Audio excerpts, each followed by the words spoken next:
بسم الله الرحمن الرحيم. السلام عليكم ورحمة الله وبركاته. ساكا وحان فردنا بيرتي دار الرحمة.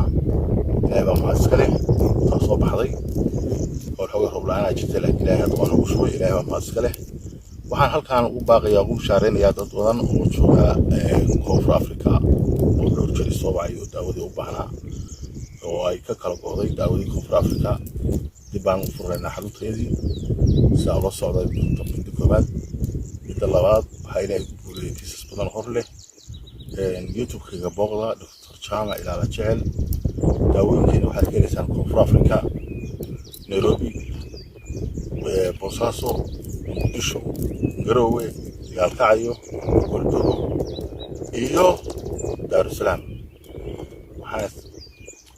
waxaan u yeego jaale waxaan u sheegayaa u bishaareynaya dadweynaha inay kala xiriiri karaan barnaamijkayga youtube-kayga Dr. Chama ilaala jecel wabillahi tawfiiq. Assalaamu calaykum waraxmatullaahi wabarakaatuh.